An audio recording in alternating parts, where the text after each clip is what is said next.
नमस्कार दोस्तों, मैं देवेंद्र कुमार मौर्य स्वागत करता हूं आप सभी का आपके अपने YouTube चैनल सृष्टि कंपटीशन क्लासेस में।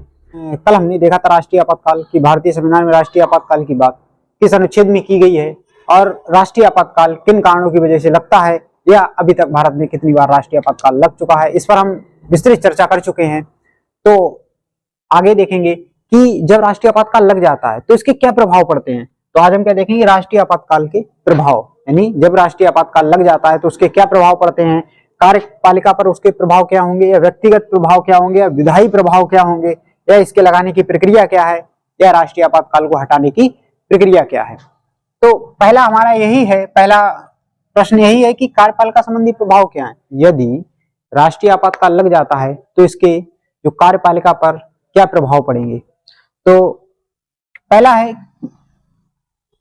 जब भी राष्ट्रीय आपातकाल लगता है, जब भी राष्ट्रीय आपातकाल लगता है तब जब भी राष्ट्रीय आपातकाल लगता है तो प्रशासन की जो समस्त शक्ति है वो राष्ट्रपति जी के हाथों में आ जाती है। प्रशासन की जो संपूर्ण शक्ति है वो राष्ट्रपति जी के हाथों में आ जाती है। कहने का तात्पर्य ये है कि जो केंद्रीय कार्यपालिका है वो राज्य सूची के किसी भी विषय पर कानून बना सकती है, या यूं कह दें कि वह राज्य कार्यपालिका को निर्देश दे सकती है कि कार्य किस प्रकार करना है।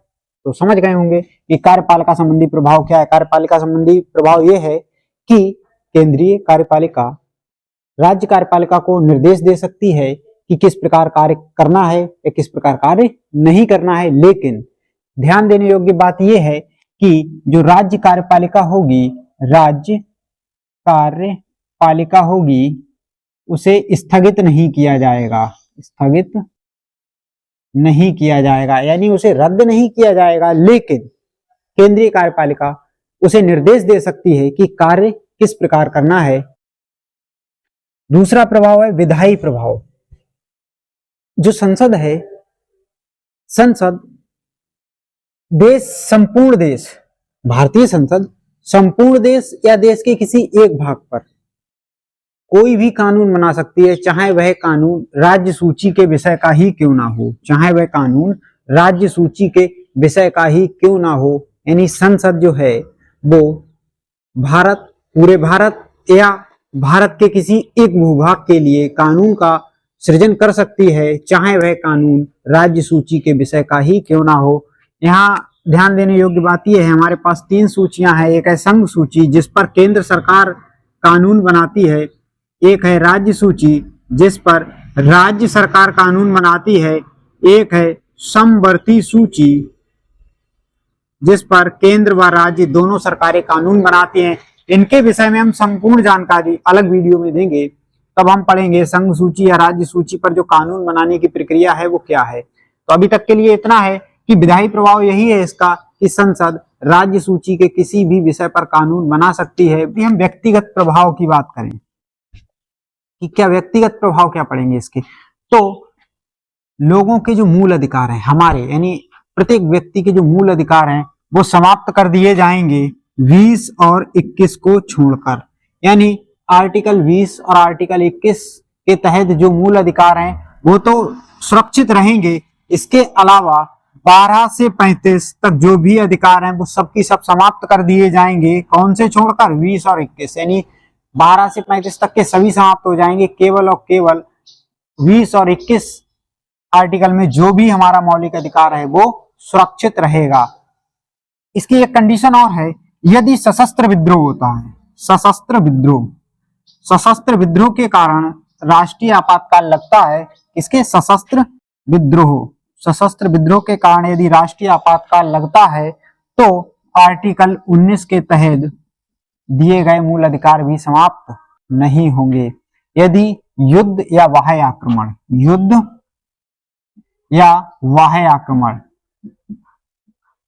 राष्ट्रीय आपातकाल जो भी है वो 3 कारणों से लगता है कि युद्ध, बाह्य आक्रमण और सशस्त्र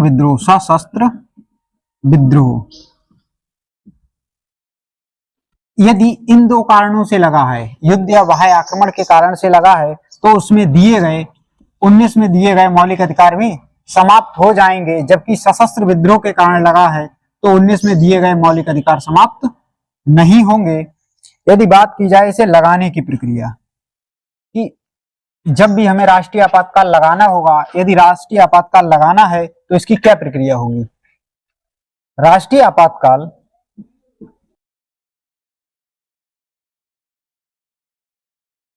लगाने के लिए इन 3 कारणों में से किसी एक कारण पर राष्ट्रपति जी आश्वस्त हो जाएं, युद्ध या बाह्य आक्रमण या सशस्त्र विद्रोह, तब वो राष्ट्रीय आपातकाल की घोषणा कर सकते हैं, लेकिन वो भी मंत्रिमंडल यानी जो केंद्रीय मंत्रिमंडल है उसकी लिखित सिफारिश पर। और जब वह घोषणा करेंगे तो वह 30 दिन के लिए लागू होगी। वह घोषणा 30 दिन के लिए लागू होगी। इस 30 दिनों के भीतर इन्हें संसद में विशेष बहुमत यानी 2/3 मतदान करने वाले या वहां उपस्थित 2/3 की संख्या से पारित करना होगा या अनुमोदित करना होगा, जिससे वह आपातकाल 6 माह तक चल सकता है। यदि हर 6 माह पर ये उसे अनुमोदित करते रहेंगे तो इसे अनंत समय तक बढ़ाया भी जा सकेगा।